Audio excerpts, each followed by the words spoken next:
A lot of people right now, we didn't see it in our first series. It's banned. It was banned. I think that might continue to be the case here right now. It's just so powerful. Banned first rotation in both of the games by the team that was first picking. So scarier on second pick because you get the Milio with it, and we have seen a few pickaways otherwise. As we're once again going to see Teddy's Ezreal target banned here. Definitely a good idea, especially if you want to first pick Jarvan. And Karma going to be banned as well. Rumble, curious if the Bard gets a look in. Yeah, Rumble will probably be the third ban for Brion, but as you say, Bard is the other one that's kind of in question here. For Namgung RedForce, could certainly be the case, as they'll take away Gideon's... Listen, so many teams have been doing this against Gideon right now because he's just so good at the pick. He had that one play that we highlighted where he mega coned in and got that sick double kick into the wall, and then people were like, nope, never again. He is not allowed to play that pick. He is too good. But definitely not a top jungle tier pick at this moment, as Azir banned. So Rumble's open, and so is Bard. So is Vi. So if you give... I feel like giving Rumble over means you are almost priced into taking the Vi away, but instead they'll still go for the Jarvan first pick. So now HANJIN BRION can pick Rumble Vi themselves if they want to, or if they have another counter pick in mind. I mean, the Xin is still good with Rumble. They're going to get the Lucian, though, instead. And so now, does Pleata steal the Milio away? Or just Ashe Seraphine? I think that's more likely. But then Diable's playing Ashe. So... it feels like Namgung have put themselves in a very awkward spot. I think maybe they expected the Vi, and they were hoping to get the Lucian lane themselves. But they still have the Caitlyn Bard here, which is another strong winning lane. It's actually quite tricky to play the Milio Lucian into this. There's so much damage in this 2v2. We just saw it take over the entire game against KT. I think there's some finesse required to win this lane as the Lucian Milio, but you absolutely can. And now, I think you gotta ban Vi if you're Namgung RedForce, because it just works so well with the burst upfront damage that this HANJIN BRION composition has. For HANJIN BRION themselves, maybe looking for protection of one of their solo lanes, depending on what they want to prioritize here, and it looks like we have our answer with this Anivia ban. Now, you can also try to thin the jungle pool out and go for 2 jungle bans here, Vi plus the Xin, for example. Nocturne, also a great shout with the Rumble. The Anivia ban is so good, actually. Into Namgung specifically, with Kingen being able to pilot it in the top lane against the Rumble, too. But obviously makes it easier to pick stuff like Ryze if you want to do that. So that one kind of seems like a no-brainer in this spot against this team. What else do they ban here? If you want to go for Ryze, ban Cassiopeia. You have pick priority. Maybe you get the Ryze ban out of them, and then you get Vi. So you get Vi or you get Ryze, whichever one you prefer in this situation if you are a roamer. And I think that if I'm Namgung RedForce, I'd actually prefer the Vi ban. And I think they agree. This pick of the Ryze right now has just not been finding that much success. And it also doesn't fit the theme of this comp completely. Yeah. I don't feel like Ryze is that Omega strong where it's like, okay, I'm going to ban 2 things and he's just going to take over the game. I feel like there are other options for Scout. I want to see a pick for casting that allows them to set up for a Lucian burst. As for some reason, Romerte looks absolutely exhausted, and they continue to put him on camera, but he's on the grind. He's going to need to wake up. We got a game to play, but in the final moments here, we'll see what the counterpick is ultimately going to be. It's going to be the Ambessa, and they get the Annie, so they've now turned this composition into more of a dive and pick-focused comp. And this Lucian, it's great to play that into Lucian because Lucian has to go so far forward to do his damage and to put his pressure on, and that's where you often get caught. Talon. It can jump over the Cataclysm wall. Gideon here, if he goes for this pick, it's a lot of burst, but it doesn't give you the setup.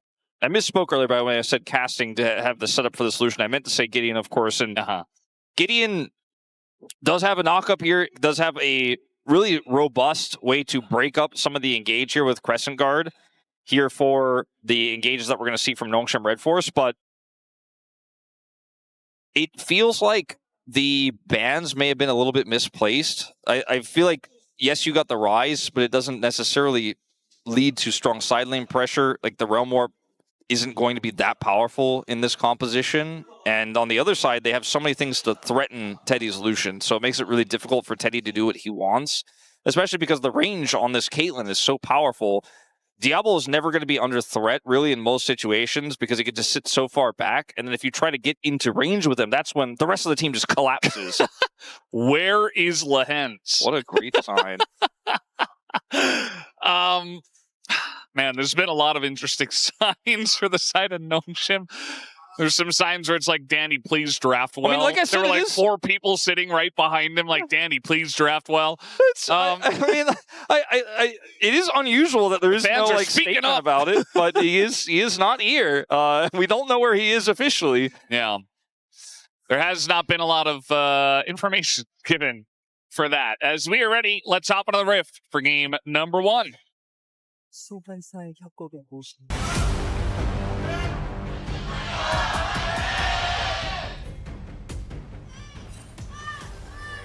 미니언들이 생성되었습니다. Here we go into match number 2 of the day, game number 1. As Bro on a hot streak, Nongshim on a cold streak, 5 losses in a row for Nongshim. They were 4-2 at some point. And didn't they lose that match to QMDRX early on? Yeah, that was week 2.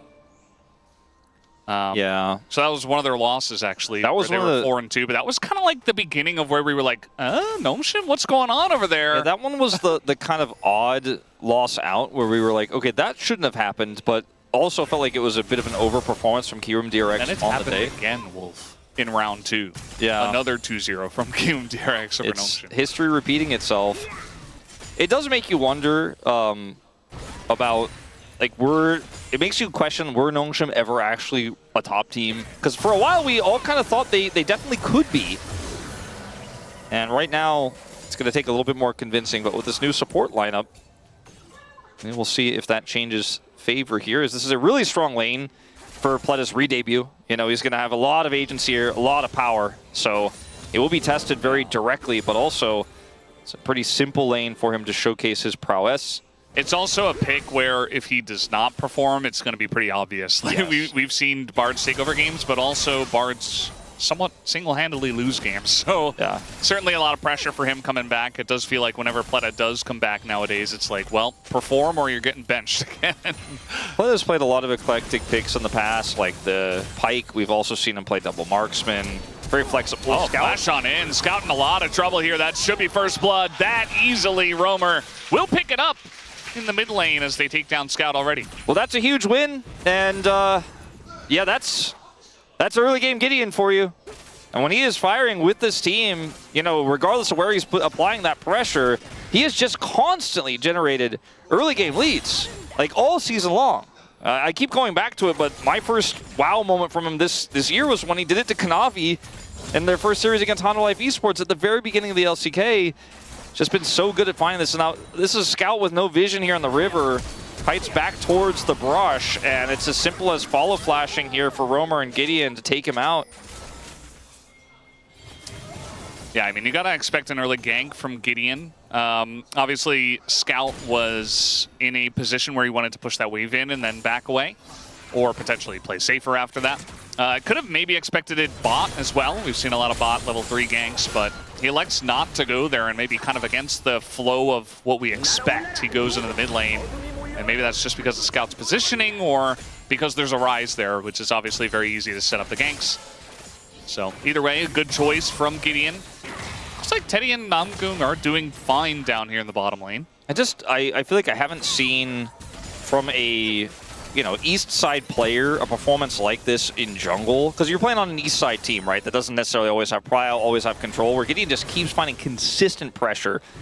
It's Peanut-esque, as right now Kingen's worried. He knows there's a possibility he's going down here. There's no flash on GIDEON, so he should be fine. But still, again, pressure acquired. It's really reminiscent of Peanut specifically, because in so many times in the past, Peanut would like always get something from a gank. But there's always at least something gained. And in this case, it's the same story as Diable's in trouble. Yeah, Diable in a lot of trouble here. We are going to see Electrocute procs from Pleata, but that's still a winning trade here for the bottom lane of Teddy and Namgung. Teddy did use his... I thought he used his barrier in that trade. Perhaps not. Yeah, I guess not. Maybe it was just the Milio shield you saw there. Yeah. That Diable did. Yes, he did. For sure. And no flash down here for the side of Nongshim off of that trade, so I think they're overall okay with it because they still have a lot of pressure here even without the barrier because of the range advantage and the poke that is much stronger for the Bard, especially with Electrocute. Electrocute Bard has just taken over the LCK. You buff Electrocute enough times and players get mastery of Bard, finds out, you find out quick it's one of the best range supports. Bye-bye Nico. Yeah. Old news. Yeah, it's kind of crazy. I mean, it was really just Keria, and like Duro would play it very occasionally, and then slowly but surely everybody was like, well, I guess I gotta learn this. Like, I was avoiding it for a long time. I wasn't very comfortable. And then now everybody's playing it. And if you don't play it, maybe you get subbed out, or maybe you just you have to pick other stuff like Seraphine and just kind of rely on other strong bottom lane duos and spanning the Bard. And we might see the same thing evolve for like the Halo Blade Skarna we saw from Kellen earlier today. It's too early to tell, but it looked pretty good. As Sponge is here, and Teddy still has flash. He's got no ult for Namgung, so it's going to be tough. They have heal, they have barrier. I mean, flashing forward from Teddy, though. Very dangerous. Going to take a bunch of damage on the backside of this. Sponge flashes out, and Diable picks up the kill. As Teddy, he wanted to convert that play into something more, and he gets punished. I thought maybe just flashing away to the left side there could have been the better play, but he wanted to make sure he could secure the kill in exchange. And he gets the flash out of Sponge, so it's not worthless, but definitely feels like he could have maybe even survived there and doesn't get anything out of his barrier. This mid lane is not going well for the former EDG mid. Getting pushed in hard, did get killed earlier with the gank from GIDEON, and it just feels like right now Roamer is taking everything from him. As we'll watch this flash angle here from Teddy again. Can't flash between the turret and the wall there, which is often an ideal location because of the really well-placed trap, but wants to do the damage and dies as a result. GIDEON's pressure being felt. I mean, they have a lot of pressure from mid as well, especially because Scout backs away. So GIDEON just able to get on in there, steal the red buff away, take the Raptors away, and Sponge on the Jarvan. He's still going to be able to press Cataclysm and do things that Jarvans do, but the momentum that GIDEON has and how powerful he is going to be will certainly be felt, you can expect. Definitely. So Caitlyn getting ahead in the early game, in the LCK. It's been happening a lot. And oftentimes it's through just lane power with something like a Bard, but it's also often through ganks and denying farm from the enemy AD carry. They got the kill, but they're not in a position yet to just push Teddy out of the game. It is a Lucian Milio lane after all, and Namgung will eventually hit level 6, so dive threats are not as potent as they could be otherwise. Although with the Jarvan here, still a powerful threat to this duo, but feels like there's a lot of safety here, so I think this might be the maximum that Nongshim can get out of the bottom 2v2 in terms of advantages here, but we will have to wait and see. Yeah, pressure's still on. Bro does have that 1,000 gold lead, just all on the top side of the map. The Ryze, the Zhao, and also casting, for the Ambessa, which Kingen picks face up into the Rumble. You don't necessarily feel very good early on.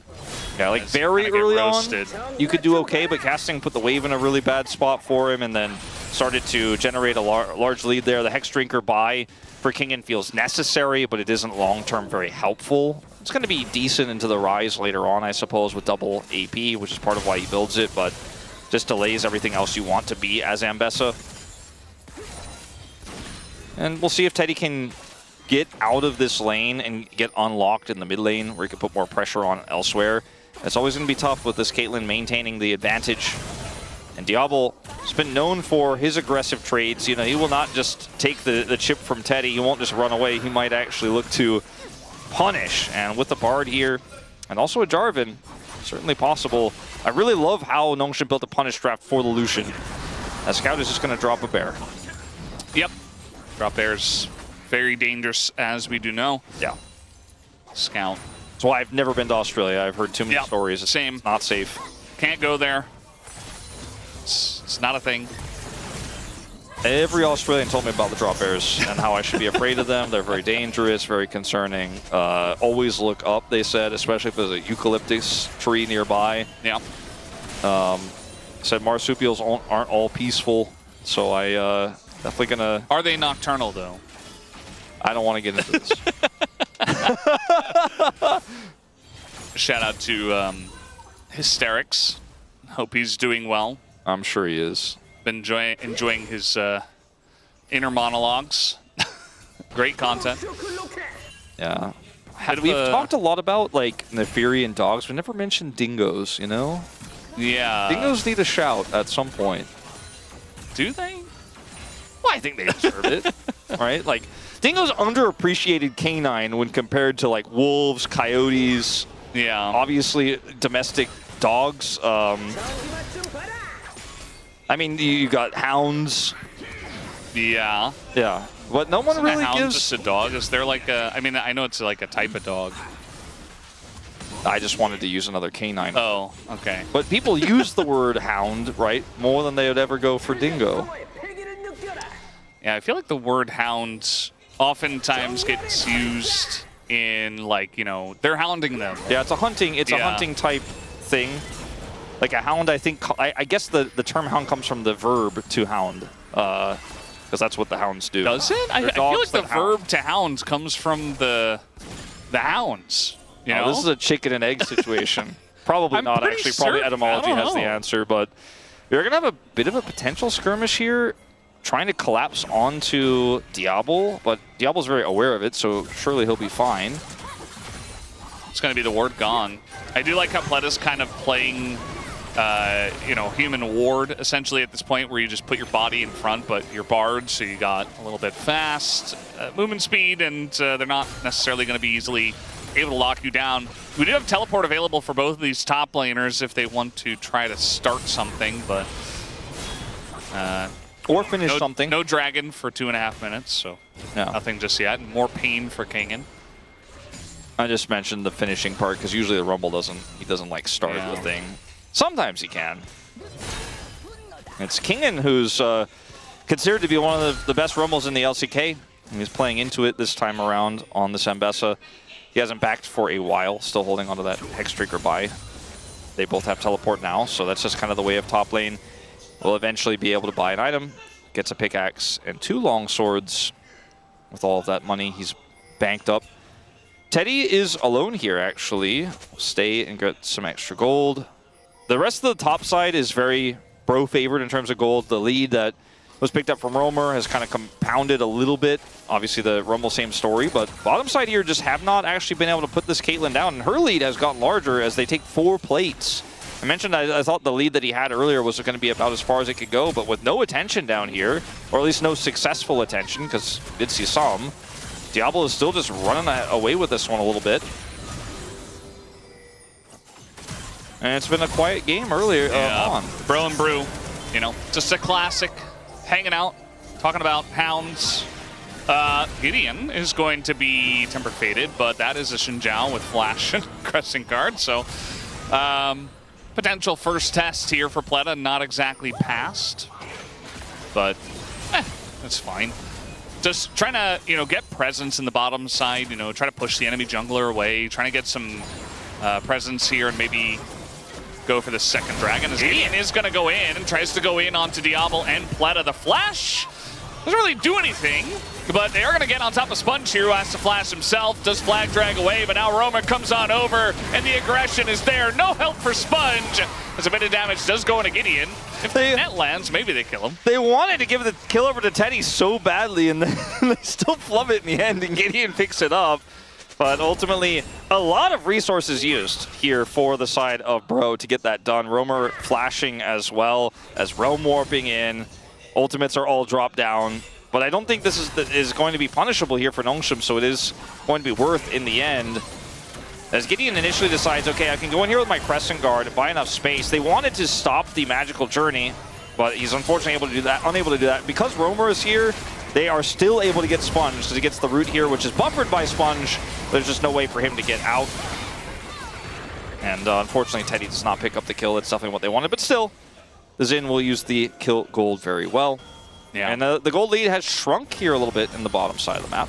I feel like Namgung have to be careful about putting on too much pressure in the bottom lane just because Ryze is dominating mid and he's Ryze. So, you know, the Realm Orp's going to feel pretty good. They're going to catch Roamer here. What if they just dominate the Ryze? There's going to be a couple of stuns that do go in, but Roamer with the Catalyst is pretty tanky at this point in time. So he's just going to back away from that one as the ult be interesting from Kingen. He's going to try to flash, but Casting picks up the solo in the top lane. By the way, in the meanwhile, Teddy is getting like the whole mid turret, and suddenly this lead for the Caitlyn is going to evaporate if there's no answer here. I mean, he's legit just going to finish this whole turret off here.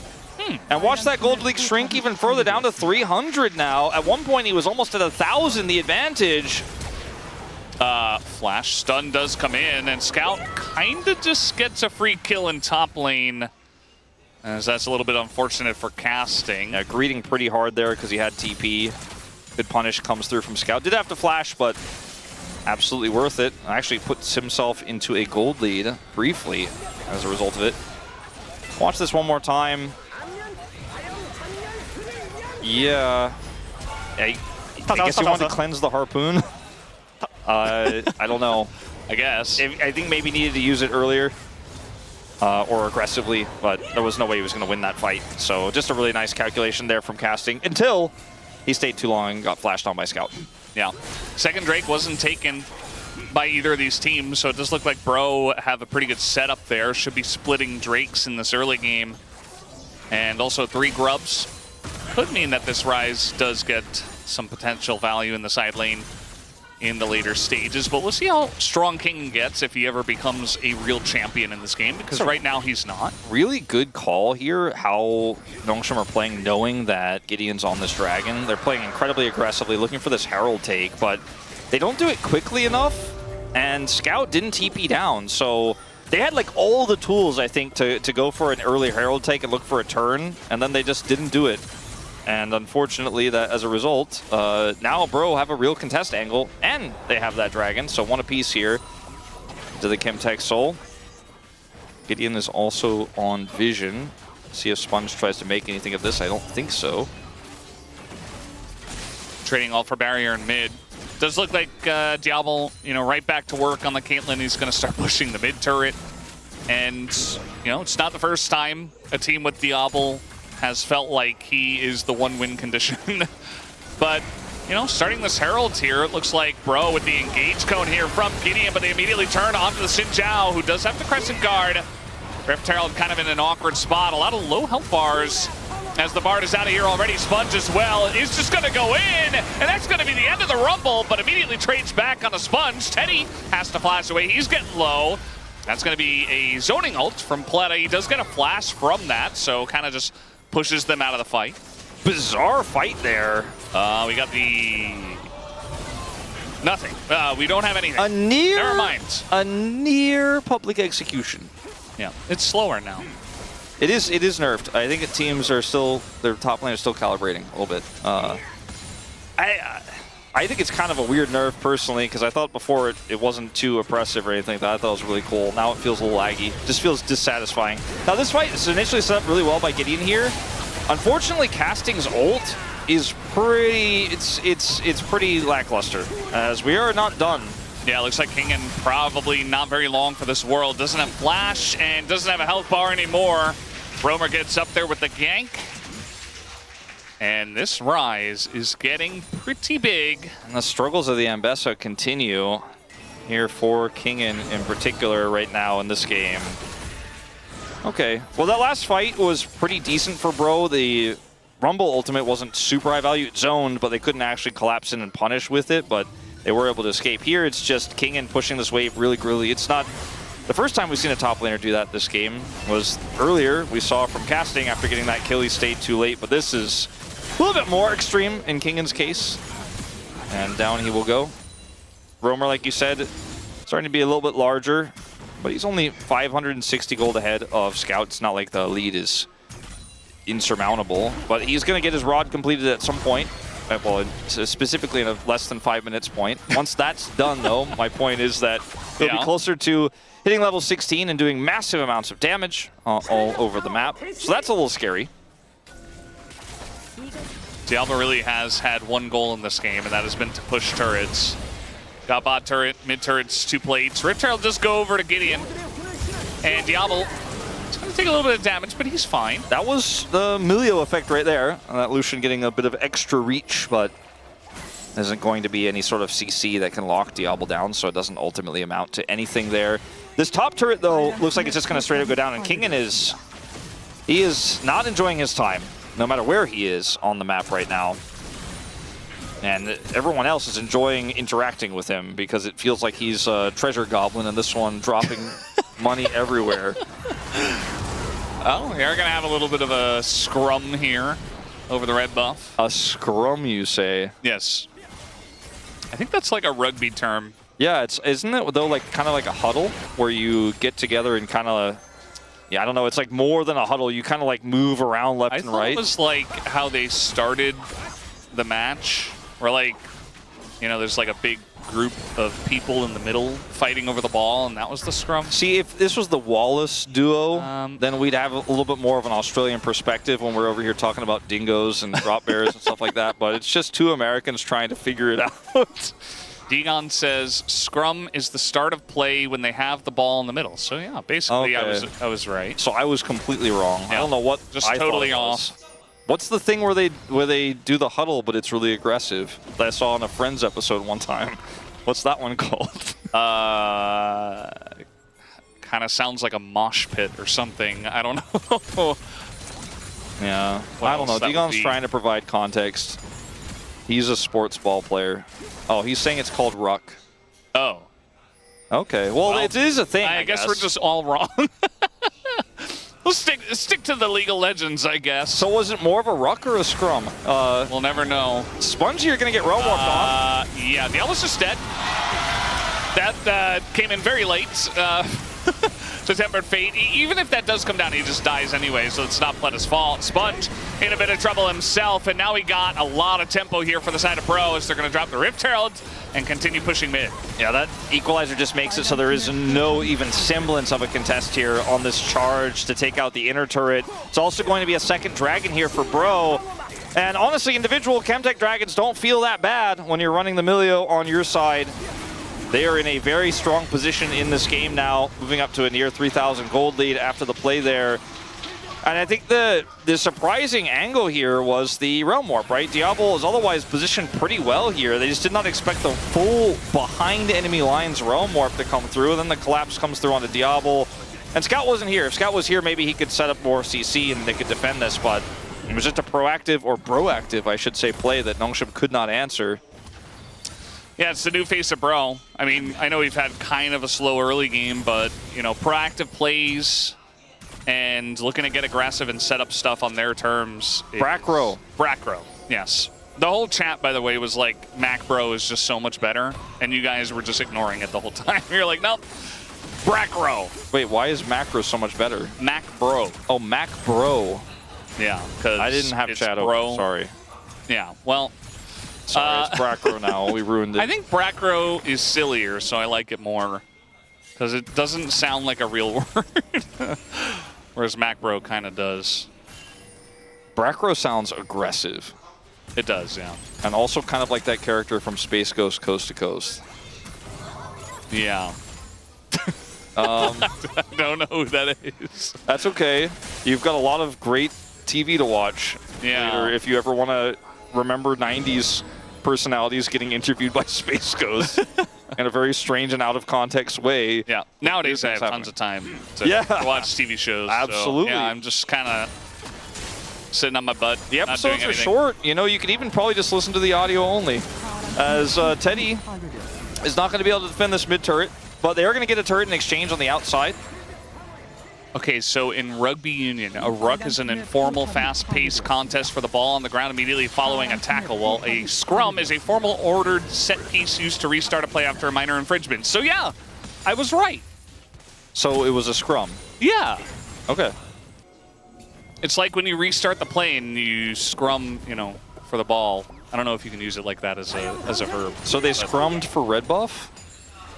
Because that was it was a red buff contest there. Okay, all right. Yes. I mean, there was nothing happening in the game, so Certainly. I'm glad we got that confirmation from, I assume, Digon. He usually signs his letters to us, but that time he didn't, so it could have been, you know, Yundo or anybody else for all I know. Pleata, you can't be in that brush. Well, he's going to land the stun, and he is barred, so I guess this time he can be in the brush. Well, I mean, technically he left the brush immediately afterwards, so I don't think he could. If he stayed there, I think it would have died, Valdes. I think you're right, yes. He took a lot of damage, which won't necessarily matter, but we're looking at, you know, Baron is too hard to set up for us. This is optimistic from Sponge. But, won't casting see him. I think he has an idea. Yeah, a bunch of pings came down, so they're like, hey, he's taking your Gromp. We don't have either team in a position where they can start Baron, although with the actualizer here for Roamer, I suppose Bro are getting close to being able to actually get that one going. But as a result of it, we're going to have a bit of a slow, what we like to call in the LCK, lull state here, where nothing is happening. Bro and Brew. Bro and Brew, as we normally call it in Bro games, where they're being a little bit more calm right now compared to their more aggressive nature in the early game. So Nongshim are going to be able to farm up and scale up a little bit. But the problem is that Caitlyn's time has kind of passed. This Ambessa isn't getting stronger and more relevant necessarily in this game. So really, it's just them trying to find an in, find a punish here while Bro are kind of crossing their T's, dotting their I's type of thing. And so it'll quiet down for a little while. I mean, it's already been a little bit quiet, but it'll once again quiet down. Until this dragon spawns, and we'll have a fight for that, where Bro are looking for Soul Point, but it's just Soul Point for Chemtech Soul, so if they don't like the look of the fight, they can certainly opt out. This gold lead has been fluctuating between 2.5 and 3K here. Still definitely an angle with this Annie composition. They have a lot of pick. If they just blow Teddy up, or Roamer especially, Nongshim can get right back in this game. Culling comes down, Pleata at half health, but Teddy did take a little bit of damage himself. So some healing going to come out from both parties here. Roamer just going to kind of drop himself in the bush and die as Gideon says, what? I'm going to go in too, but now I'm alone. We don't have a Ryze. This is now another great angle for Sponge as he's going to get Gideon and force the flash there. Now very low. Sponge going to force this one as he gets the Cataclysm. Goes straight onto the Rumble, and he dies himself as Diable in a bit of trouble, but he's going to skirt away from that one. And now the Ambessa finally finds some relevance in this game, picks up a huge bundle of gold. A lot of cooldowns used by Teddy to try to kill Diable there at the end of the fight, but that meant that, yes, Kingen will actually be relevant here, as Rumble in the final moments, they're not. So we will see an attempted escape here from Namgung. Yeah, he's just going to die, and they should be able to get this Chemtech Drake. Either way, very interesting face check here. I don't really agree with this call here from Roamer, but the ensuing play actually was done really well here, with the equalizer placement making it really difficult to follow up. Teddy's damage comes through, and then casting, even without equalizer, it's actually going to do a lot here in this fight when he goes golden. Sponge goes in, I think, a bit too aggressive without Diable's follow-up. The follow-up from Diable is a little bit slow here. Then watch Teddy try to go on to Diable and now just be a little bit out of his element and die. I think if he's kiting back here, maybe they don't end up getting those kills. But it ends up being a, I think, best case scenario here for Nongshim, frankly. They end up cleaning the gold lead up, resetting it to 0, and then getting that dragon, evening us up at 2 apiece here. So now, kind of feels like anyone's game. And like, I mean, I didn't mean to cast or curse it or bless it, but like I said, if you kill Roamer, the team does kind of fall apart a little bit. Yeah, I mean, Roamer's really strong right now. He just hit his actualizer spike, and I mean, he was very obviously ready to throw down. Like, he's like, okay, I'm going in, guys. Follow up, you know, I'm gonna do tons of damage, but you can't if you're CC'd. Not as Ryze. And Kingen, he was very far behind, but now there's a giant stripe in his name, 2.3k gold for the Ambessa. As he finishes them all, buys the medallion, probably Death Dance next. I guess he could go GA. And both are great options. I think I'd probably prefer Death Dance in this game as Diable. Yeah, nice calling is going to come down. We also have the Realm Warp, and again, Bro find a nice angle here. Pleata doing his best to try to keep him alive, but it's not going to work as Diable, no sums and no health bar. 3 huge long-range ultimates just dropped on his head. Calling, Realm Warp, and Equalizer, and he doesn't have Flash, and he's just dead. So stop the back. Kingen's going to get some value in the side lane. Scout's just kind of hanging out in mid and might just die for it. There's the extension on the autos. I think he wanted to try to get a flank angle off there, but he's just found and removed, like, I don't know, surgically by Bro. They were like, I don't like this scout. They asked Surgeon, can you remove the scout from my hip? Yeah. I don't like been bothering me for a while. Can we remove this? I don't like it. It looks a little suspicious. It might cause a flank to happen. Yeah. Troublemaker. Well, it's only 1,000 gold to lead, but the tempo is definitely back in the hands of HANJIN. Okay, Pleata will be okay. Stops the back of Teddy, I guess. If we're looking on a positive light. Yeah, I was gonna say, like, again, you know, like the Bush thing with Pleata earlier. I'm like, is he okay? He's alive. You know, it's a bit up for debate. Also, I forgot to mention a fourth ultimate. It wasn't the long-range one, but the Crescent card was also dropped on Diable. As yeah, Scout here, not really sure about this one. Again, I thought maybe looking for a flank, also trying to clear the wave there, but HANJIN players were too nearby for him to be in that zone. It was definitely not allowed. Still feels like Bro is in a pretty comfortable position at this point. I mean, Nongshim are still in the game for sure. This doesn't feel like one of those gold leads where it's like, oh, Nongshim have no chance. But this keeps happening, as this time they're going to be able to get that warp to come in, as now Roamer is just pushing forward. It's going to get the flash out of Pleata. If Roamer's going to play like this, I mean, they gave him a lot of attention early, and yes, he did have the big whoopsie earlier. You know, a bit of a whoopsie walking forward there and getting caught. But besides that, you could see the Ryze angle. You know, we were like a little bit like, I'm not sure about this pick. You know, he had the double bans for protecting it. It was expensive. It was expensive, but the way it's panning out is absolutely worth it. You know, the Bros trusted him. They put some resources into him, and now he's got his Zonias. So he's not going to die the same way he did in his single death of the game so far a second time. That's not going to happen. And he's going to continue to actualize. So very scary here for Diable, who is trying to think that being a screen away is safe enough, but against Bro's comp, kind of not. Yeah, I mean, there's just so many threats. They can close the gap so quickly. Lucian so fast and can do stuff like this. And of course, the Realm Orbs have been very aggressive. And now we got a deep TP behind them once again as they're trying to get Diable to safety here. The equalizer going to be good. They just flash on top of Pleata, and Scout is basically already dead. And now Kingen not in a great spot himself, trying to make his way to the disengage cone, and will be able to. Just thanking his lucky stars that existed, as Bro is going to go ahead and just take the Baron. All right, slow, calculated. And if you're a Bro fan and one of the Bro leavers like myself, who it's technically possible to still make the Legend group, not mathematically eliminated. Yeah. The gold grab, you're just going to ignore that part where it got kind of close for a second, because besides that one big whiff, they have just never let go control of the tempo. This ward is amazing, and the angle on the equalizer while they try to retreat through this choke point is set up by Teddy. Teddy's like, all right, they're going to have to split here. Once they see the Rumble, like, what do? Do you go through mid? You're getting collapsed on there. Do you go through the choke point? The Rumble loves that as well. And Casting is having a phenomenal game here. But, I mean, I think everybody is. And for the side of Nongshim, this Caitlyn got ahead, but they have not been able to escort her around the map. I mentioned the CC, the ways to punish this Lucian pick. It just has not worked out here with this Annie for a Scout for Nongshim. And now we're looking for a soul point for either team. Scout does have Flash and Tibbers, but he is also very far away from his teammates right now. Bro just trying to group up mid, actually, with the Baron. Bracro! And take the inhibitor. I mean, certainly going to be worth it for the one Drake if you consider the trade.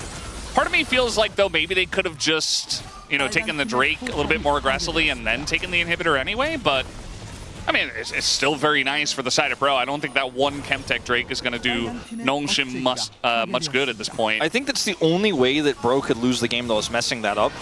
As trying to catch Roamer. And the follow-up, not quite there. He's going to go golden. Sponge has to flash away. The equalizer doesn't hit anyone. Sponge trying to be a champion and just dies. And that's not what you want out of your Annie. As Nongshim have to run away as fast as they possibly can. And I think that might just be the end of the game. They are pushing through here. So many tools are down. Diable doesn't have Flash. And this Super Wave is moving towards the mid lane very rapidly. They have Baron for another 75 seconds. They can siege this up. It's a lot of damage from Teddy. Wait till Roamer presses actualizer, you'll see some real damage. Look at his positioning on the Ryze, he's coming in. All right, they're just gonna press their buttons, go straight forward. That is going to be the GA going down, but they're just trying to brute force the Nexus, and I think they should be able to, as Casting tanks it up, and the Nexus does go down. Bro, a solid victory in game number 1.